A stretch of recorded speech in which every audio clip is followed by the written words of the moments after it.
We are back on sports. I want to say this right now. Before we get started, I want to give a shout out to the Oakland Raiders for finally winning the game. That's right. And you know what? Leave it to Andy Reid to give the Oakland Raiders their first win. All right?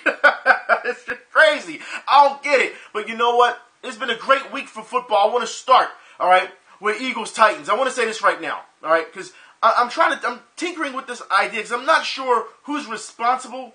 I don't know if it's the level of quarterbacking that we have on our team that is poor, that is piss poor, or it's the system that Chip Kelly is, put in place here. Because no matter if Nick Foles is back there, no matter if Mark Sanchez is back there, they're going to throw 2 interceptions a game. And you know what? I'm getting real sick and tired of seeing that, as far as I'm concerned. This is something that has to be corrected quickly. We are coming into the playoffs now. We're pretty much on the brink of it. We only have a couple games left of the season before we go into postseason. There's not many left. So as far as I'm concerned, this is something that should have been fixed by now once you get over the hump. But it seems like it's still a problem. No matter if it's a backup or a starter, I don't get it. Everybody makes mistakes. I understand that part. But when you're this far into the season, these mistakes, no. What we saw yesterday with Mark Sanchez, once again, I do not believe in Mark Sanchez. I don't know how many times I can say this. All right? Now, what happened with the Eagles? I want to start with defense. And I want to start with defense because defense is going to be pivotal in the next game. That's right. The defensive front here, the 7. Let's talk about this, all right? They did good, all right? They could have did better. They could have done better due to the fact that the Titans' offensive line is actually not that bad, all right? They protected their quarterback pretty good. I mean, yeah, he was hurt. He was hit a couple times. Connor Barwin had a great hit on that rookie. You know what? If Connor Barwin doesn't make it to the Pro Bowl, there is hell to pay as far as I'm concerned. But I'll put it like this. They couldn't stop Trent Cole once again. I'm also starting to see the same similarities with Connor Barwin being on one side and Trent Cole being on the other side. The same way as Jason Babin was with Trent Cole, except Connor Barwin is more talented and doesn't have a big ego.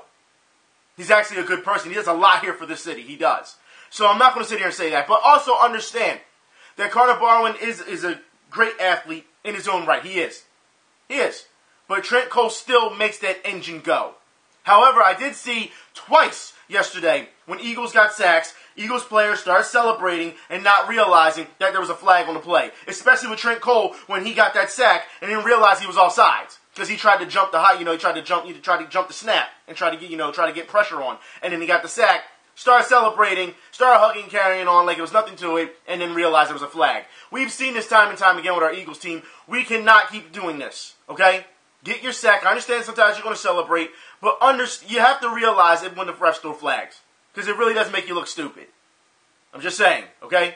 Now, I do want to move on more about the defense because this secondary, trash juice, dumpster juice, whatever the hell you want to call it, all right? This secondary is not ready for any type of prime time or postseason play. It's not.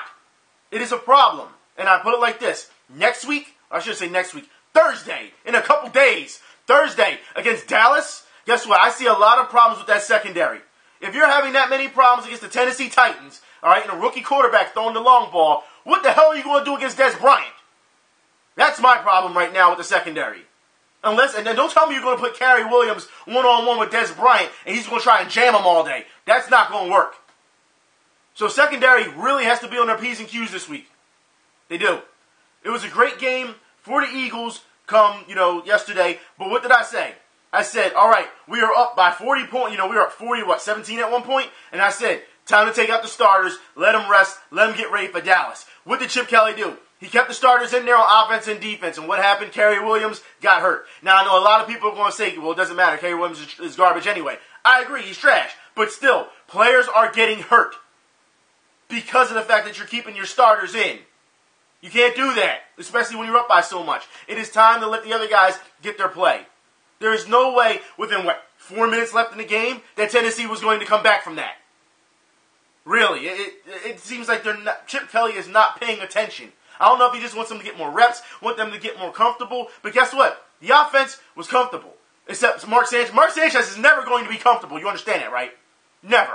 Once again, I have to apologize. You have to say I have the lamp on right here because this background, I may have to start doing videos later in the day when this sun doesn't directly hit this window because this is getting ridiculous. This is twice in a row now, all right?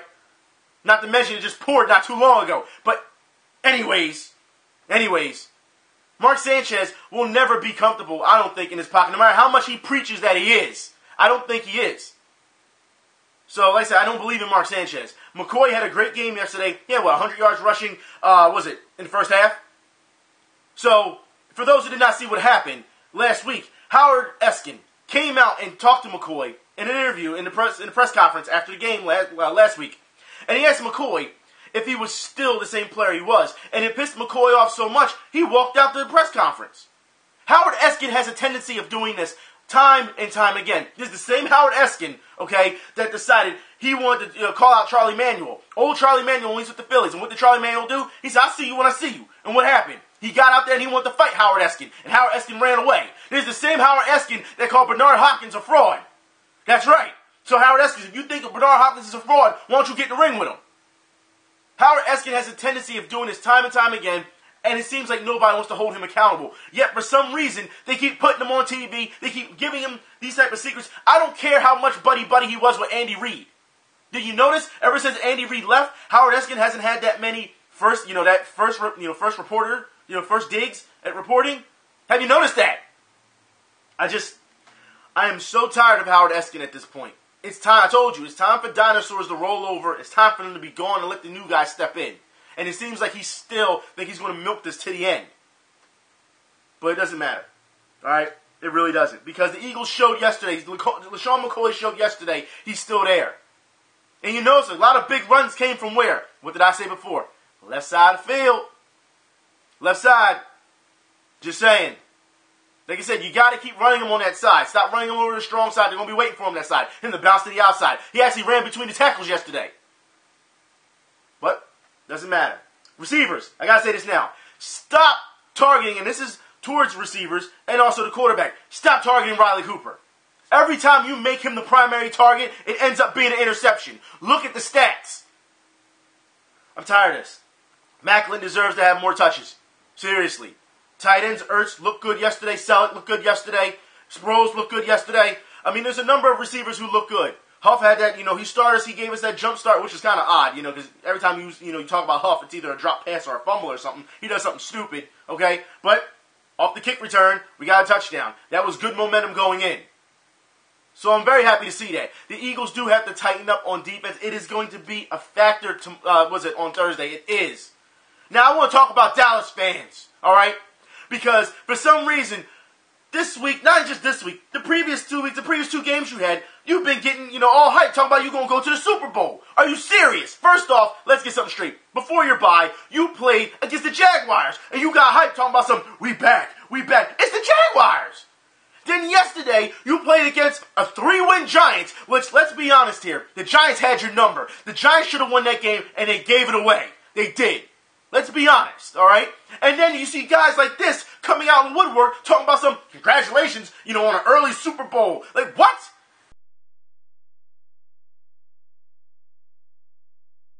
The Dallas Cowboys haven't been Super Bowl contenders since Tupac and Biggie were friends. They haven't been Super Bowl contenders since Montel Jordan had a hit. They haven't been Super Bowl contenders since Bobby Brown was the king of R&B. Are you going to sit here and tell me that's okay? Every year Dallas fans do this. And don't tell me about, playoffs, all right? Because I'm not trying to hear that either. When's the last time Dallas been to a playoffs? The last time you went to a playoffs is when you played who? Against Brett Favre and what? The Vikings? Are you really going to hold your hat on that, Dallas fans? Understand. Look, the only reason I'm going to give Tony Romo credit this week, all right, is because it's not December yet. Late November, not December, because as we know in December, that's when he falters. But understand, Tony Romo, which is why I say our defense needs to tighten up, because Tony Romo has a tendency of reading defenses really well, especially in November. He does. We've seen this before from Tony Romo. He also has a tendency of evading the pocket really well. But with our defensive front, I don't think he's going to be able to do that this week. Dallas did not look good yesterday at all. I don't know how anybody can be happy about that. Anybody. Being a Dallas fan, I don't understand that. There is no way in hell. And I'm not going to sit here and say the Eagles are going to railroad. I'm not going to say that, okay? Because I think it is going to be a tough game due to our lack of secondary. I think it is.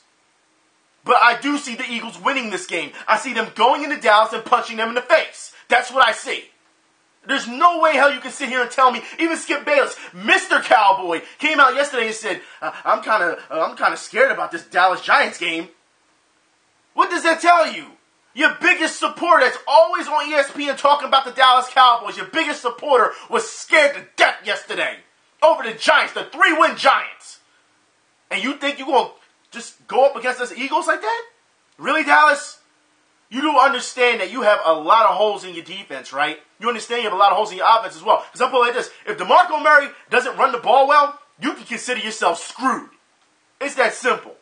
Tony Romo can't do everything. And if you put everything on Tony Romo's back, you know what's going to happen? He's going to end up throwing a lot of interceptions. That's what's going to happen. Because when you put that much pressure on Tony Romo, that's what he does.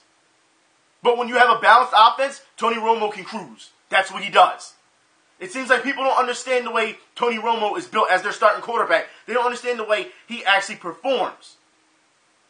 But I'm telling you now, Dallas fans, if you're going to get hyped off of beating that Giants team and that Jaguars team, you beat what? One contender damn near all year.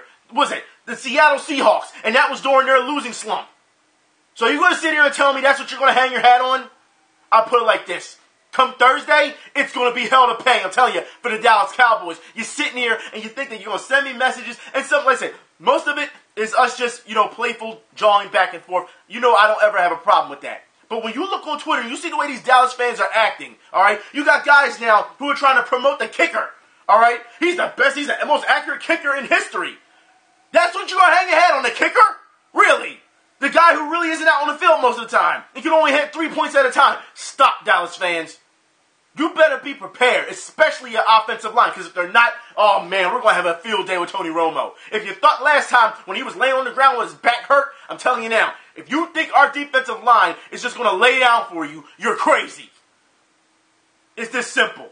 The Dallas Cowboys, they do have a shot to beat us, but the percentage, the chances of it happening, not very good. I don't care who's back. I don't care if Sanchez is back. I don't care if Barkley's back. I don't care if you've got to hand the ball off all day. You can't keep up with our speed on offense. And I'm talking about clock speed, play management. I'm not trying to hear, you know what? I'm going to be waiting and seeing how many Dallas players fake injury just to stop. That's right, just to stop the clock and see, to get their defense a rest. I want to see how many of them do it. There's no way. But on to more of the NFL. All right, the Cleveland Browns damn near gave away their game, came back and won. The Cincinnati Bengals damn near gave away their game and came back and won. Seriously, I don't when you look at these teams, whether it's AFC or NFC, for anyone to think that the Dallas Cowboys, that's right, I'm going back to Dallas, that the Dallas Cowboys can win a Super Bowl, can you beat the Packers? No. Can you beat the Lions? No. You want to sit here and tell me that you can go in the NFC, you can beat the Cardinals? No. You can't beat us. There's no way, if you look at these teams, Denver, no. Can you beat Dallas again? Can you beat Seattle again? I really don't think you can. Hell, I don't even think you can beat the Chargers. I'll put it like this. There's no way in hell that Super Bowl contender, stop with the Super Bowl talk. You got to make it to the playoffs first. Because right now, you are on the bubble. You are. You're in the wild card because you're tied with us. And we have a better division record. You understand that, right? So you're in the wild card right now. The only way you can be a lock right now is if you beat us. And then you got to play the Bears. That's right. Then you got to play us again. So, yeah. Here, actually. You have to play us here, too. So, yeah, Dallas fans, relax, as far as I'm concerned. We got Steelers, Ravens tonight, I believe. That's going to be a good game. I can't believe that the Cardinals lost to Seattle the way they did, especially with their 9-1 record. I believe it's 9-1. I expected more. I really did. The Denver-Miami game got out of hand. I really thought that was going to be, a one-sided blowout, because I didn't think Miami's defense was that good, and then both teams showed that their defense didn't show up. Because there's no way that there should be that high of a score, that close of a score, for a football game. It's like watching Madden. You gotta be kidding me. Like I said, Oakland got their first. I want to go back to Oakland because they got their first win. Congratulations, Oakland, again. Trust me, it's a long time coming for those guys. That fan base does not deserve that. And they know how it feels. I'm sure they can look at our Sixers and say, yeah, we know how you feel. All right, they know. It's absolutely ridiculous that these are the things that we see. It really is.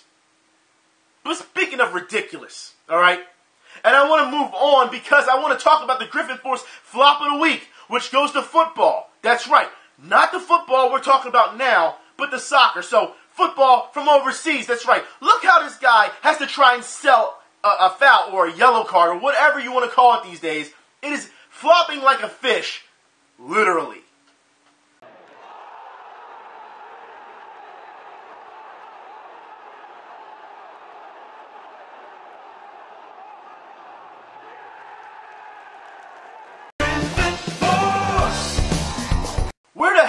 effort, because that's not effort. That's just screaming obvious. That's what that is. All right? He's not even trying hard and trying to make it, more subtle, make it look like it's an actual injury. You're just going to flop around, huh? That's just stupid. That's probably one of the worst flops I've seen out of soccer. And speaking of soccer, I want to talk about the MLS playoffs. It has started, and the Philadelphia Union, I got to talk about this. Philadelphia Union, okay? They have probably televised maybe 4 games here, all right? And this is locally, because they suck that bad, all right? They're just a horrible team because they have really bad management. They do. They have horrible management. We've had key players, great players, all right, in the past that they could have held on to, but instead trade them away for different players. And then they get another, great prospect, and they trade that person away. That's what they do. I don't know if they can't keep it because of contract constraints or whatever the case is, but the Philadelphia Union, if they would have kept all their stars instead of just trading them away year after year, they would dominate MLS.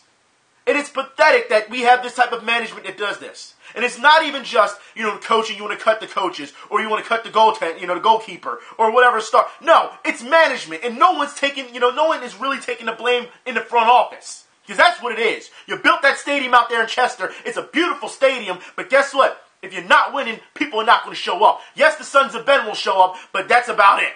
Or people who just want to get the experience. But you got to be kidding me that you're going to keep losing game after game, and now your TV contract, I don't know where it stays at, where it prevails right now. If they're going to keep putting the Sixers on TV, who are 0-13, you would tell me you can't play any Union games?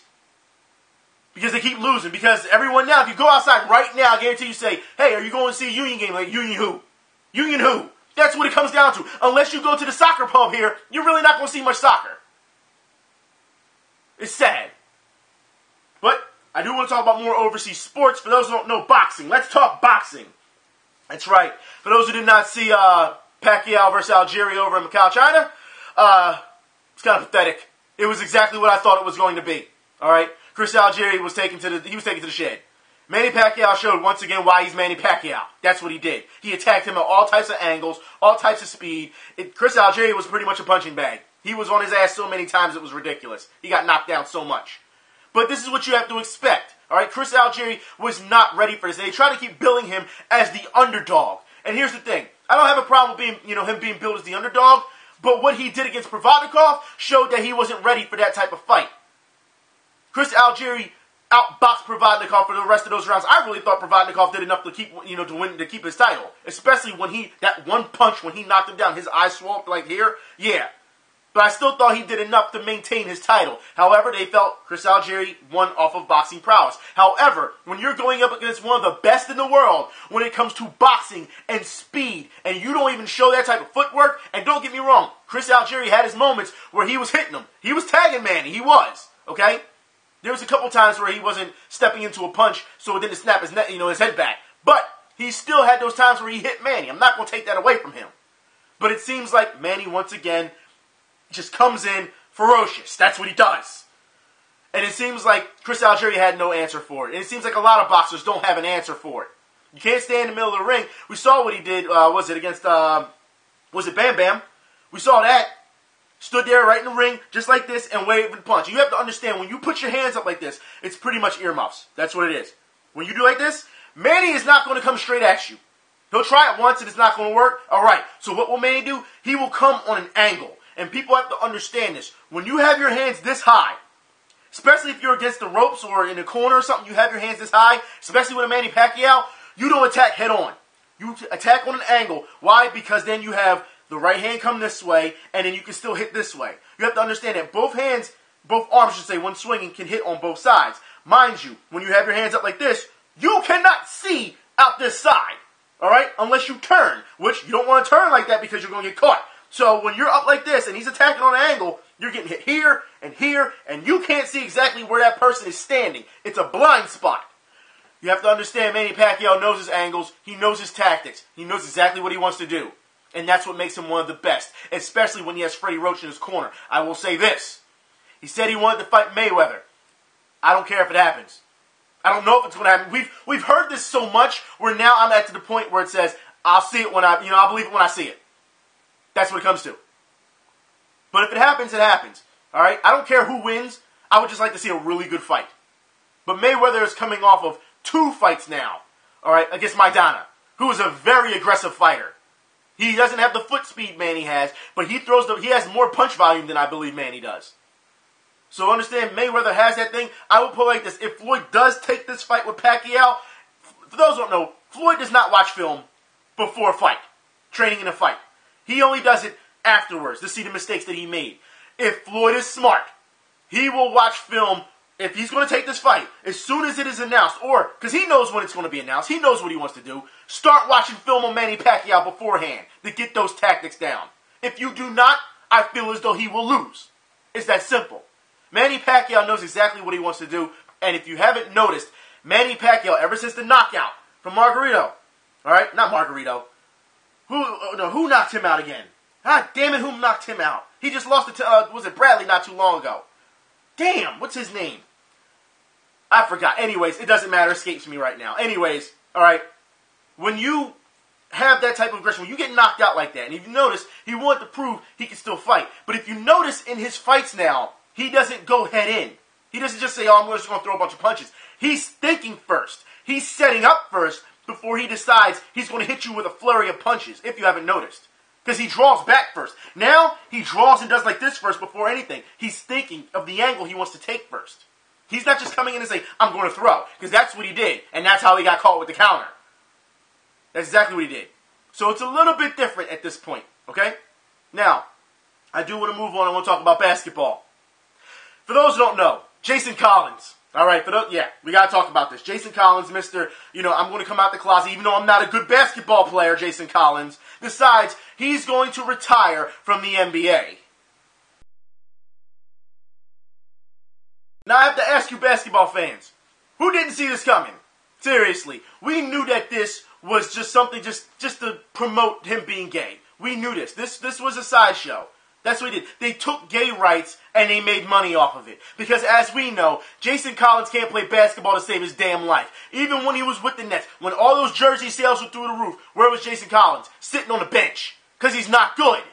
If it wasn't for him coming out and saying he was gay, his career would have been over before that. Because nobody wanted him. No one knew that he was gay at the time. They was going to get rid of him because he sucked. That's why.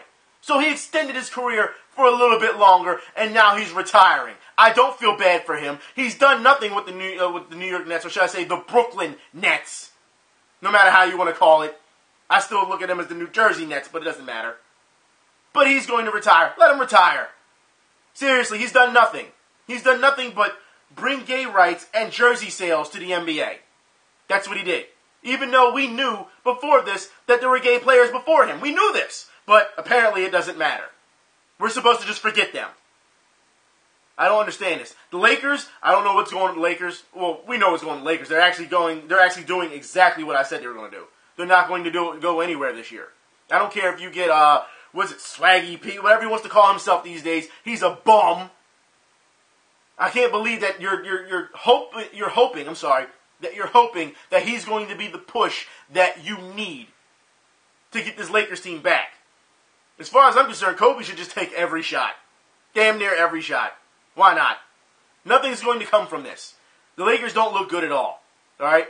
Houston's still on a roll. Dallas is still on a roll.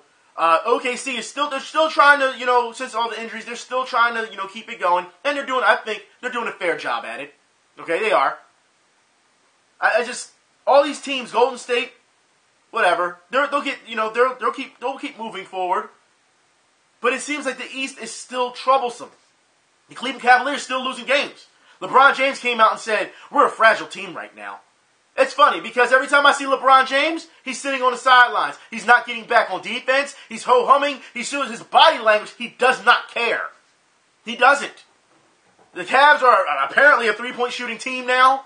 It's do or die for them every time from the arc. I don't know why. When you have guys who can clearly bang in the paint, this team makes no sense. And it's odd that LeBron James would say, we're a fragile team right now. He's the last person who should be talking about fragile when he's the one who left to go chase rings.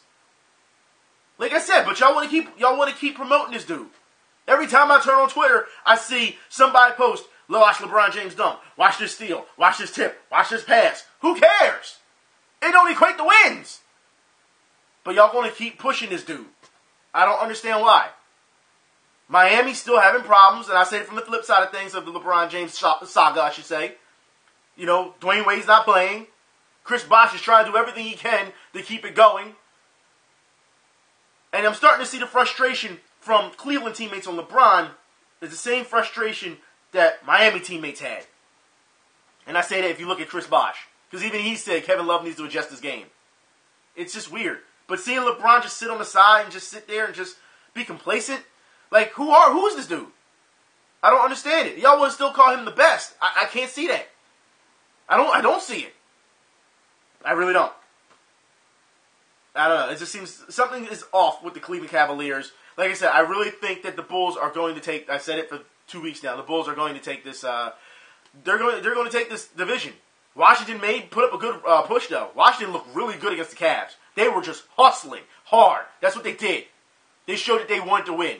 And John Wall, I understand John Wall keeps saying that he's not a shooting point guard, but John Wall looked pretty damn good against against the Cavaliers. Sixers. You know I have to end this with the Sixers. I have to. Because it's ridiculous. They lose again, 0-13. Look, let's get something straight here, all right? When you go up against the Suns and you have the players saying that they think that the University of Kentucky can beat you Sixers, it's probably true. And everyone wants to jump on, the Suns for saying that. I don't understand why. It's damn near true. I'll sit here and say it too. The University of Kentucky could beat the 76ers. I don't care if they're pros or not. If you haven't seen by now the way there's no chemistry on that team as opposed to a Kentucky team who is well coached and know what they're doing, yes, Kentucky could beat the Sixers. That's how bad the Sixers are. It's not just about talent. It's about chemistry. It's about making the right decisions on the court. And as we see, they average 20 turnovers a game. 20! And for some reason, that's supposed to be hailed as okay. Because they're young. I told you, that young theme, that's going to get old quick. Matter of fact, it's already gotten old. We've heard it's a young team since, 2005 maybe? Yeah, it's run its course. And Sixers fans don't deserve that either. Like I said, it's beyond tanking. You have, who come out? You got Minnesota, you got to play Minnesota, you got to play the Spurs again, you got to play Dallas again. Just break the record. Just break the record in losing. Seriously. At least it gives us fans something to talk about at this point. It does. It gives us something to laugh about, too. Because just how bad the team is. Even on sports radio. And I'm not even talking, like I said, I don't listen to the locals anymore. I don't. All right? But I listen to other radio, and sports radio. And even people from other states. And there's Sixers fans don't deserve this. They should be ashamed of themselves and talk about the management. Stephen A. Smith talking about something, it is what it is. It's not it is what it is. That's the problem. Everyone's just taking it laying down. It's a shame. Just go to the hood, go get about 20 players and see how they match up. At least bring them into the practices so they can get a good workout during the practice. Because playing against each other isn't enough, apparently. Malik Rose has finally snapped because, Malik Rose, I've got on Malik Rose before, but now him and Zuma, both of them are just like, nah, this is unacceptable. And we're talking homers who sit here and talk about the team constantly every night and try to push a positive vibe to it. But now even they're like, we can't do this. This is unacceptable. You can't do this. Lack of fundamentals. But they just, even though they try to be positive, they're still letting you know now. They've become realists. That they're like, look, this team is really bad. So, yeah. Nah. Yeah. I'll watch, like I said, I'm still watching the Sixers games, but it's not pretty. It really isn't. And I don't understand how people can be okay with this. Every time they show tweets, oh, the Sixers are going to win tonight. And I'm thinking, what the hell are you smoking that you're going to tweet something like that and they put it on TV? Like I said, trying to promote positivity, I get it. But you should know as a basketball fan by now, if you have any IQ, when they're matched up against certain teams, there's no way in hell they got a chance tonight. No way in hell. You know what I mean? You have to look at those teams. It's ridiculous. It's amazing how people got mad when they scored, 10 points against Dallas? And then the next game, they scored 13 points, and everyone was like, that's okay. So 13 points, they still lost, but 13 points in the first quarter as opposed to 10 points in the first quarter, that's acceptable. I don't understand Sixers fans. I don't understand them at this point. I really don't. There's no justification for what we see. It's almost as bad as the Flyers. That's right. Braden Coburn finally comes back, which he should not be on this team. He almost injured our goalie. Look, if you haven't noticed, Flyers fans, ever since Braden Coburn has come back, that's when the losing streak started. Because he broke the chemistry. He did. They finally won one. And of course, when they won, what happened? Braden Coburn, he scored. This is not a coincidence, people. When you have your GM coming down into the locker room and cursing you out, when Hickstall comes down there and curses the entire team out for their bad play, there's a problem. Not even the coach, not even the chief, not even Berube. And I told you I don't believe in Berube either. But when the GM comes out and says that, there's a problem. The Flyers do not look good. And we play the Islanders? Yeah, the Islanders are pretty good this year. Yeah, that's going to be fun. Anyways, I will be watching that. There's too much sports going on, especially between now and Thursday. It should be really fun to talk about the next time around. So I'll talk to y'all later. Y'all be safe. And don't think I forgot about the Patriots. Yeah, Dallas fans, because you couldn't beat them either. I'm out.